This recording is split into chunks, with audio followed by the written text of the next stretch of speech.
அப்போ என்ன பண்ணணும் அப்படின்னா, இதுக்கு முன்னாடி நம்ம பண்ணதெல்லாம் விட்டுருவோம்.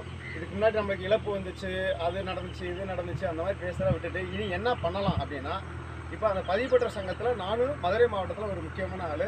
அதே நேரத்தில் மதுரை மாவட்டம் மட்டும் இல்லை, தமிழ்நாட்டில் நீங்கள் எந்த மாவட்டத்தில் குடியிருந்தாலும் அந்த மாவட்ட முகவரிக்கு நாங்கள் இங்கேருந்து மதுரை மாவட்டத்திலேருந்து எங்களால் அப்ளை பண்ணி தர முடியும். அந்த விண்ணப்ப மனு உங்களுக்கு விண்ணப்பம் கொடுத்து அதுக்கு உங்களுக்கு தமிழக அரசோட நலவாரிய திட்டம் அந்த அட்டைகள் வந்து வாங்கி கொடுக்குற அளவுக்கு நாங்கள் வந்து எல்லாமே செஞ்சு கொடுக்குறோம்.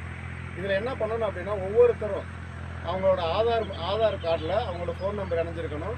ஸ்மார்ட் கார்டில் இணைச்சிருக்க அந்த ஃபோன் நம்பரு உங்கள்கிட்ட இருக்கணும். ஸ்மார்ட் கார்டில் அந்த பிரிண்ட் அவுட் நம்ம எடுக்கணும். அதே மாதிரி பேங்க் பாஸ்புக் முக்கியமான விஷயம். ஒவ்வொரு உறுப்பினர் ஆகக்கூடிய ஒவ்வொரு நபருக்கும் வங்கி கணக்கு புத்தகம் கம்பல்சரி வேணுங்க. அதே மாதிரி குடும்ப உறுப்பினர் எல்லாரோடைய ஆதார் கார்டும் நம்மளுக்கு தேவைப்படும். அப்புறம் ஃபோட்டோ வேணும். நீங்கள் நேரில் வரணும். இல்லைன்னா நீங்கள் சொல்லக்கூடிய இடங்களுக்கு நாங்கள் நேரில் வந்து உங்களுக்காக வந்து நீங்கள் இருக்க இடத்துல வந்து பதிவு பண்ணி தருவோம். இந்த விஷயங்கள் எல்லாம் இருந்துச்சுன்னா நம்ம வந்து ஒரு மனுவில் ஃபார்ம் ஃபில்அப் பண்ணிவிட்டு உங்களோட கையெழுத்து வாங்கிட்டு நீங்கள் என்ன வேலை பார்க்குறீங்க அப்படின்ற விஷயத்த பார்த்துட்டு அந்த வேலைக்கு தகுந்தமான மனு கொடுத்துருவோம்.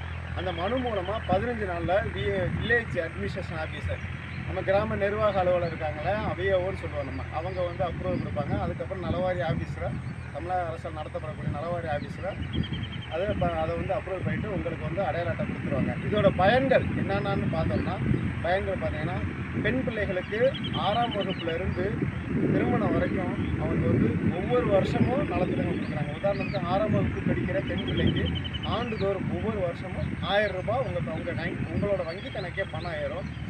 10வது 11வது 12வது படிக்கிற பிள்ளைங்களுக்கு இப்போ இன்னைக்கு நிலைமைக்கு 2025 வருஷம் 3000 கிடைக்குது. 10, 11, 12 3 வருஷம் 3000 கிடைக்குது. கல்லூரிக்கு நீங்கள் படிக்க போகிறீங்க அப்படின்னா, விடுதியில் தங்கி படிக்கிறீங்க, தினசரி போயிட்டு வரீங்க அப்படின்னா அவங்களுக்கு வந்து 4000 வரைக்கும் கிடைக்குது.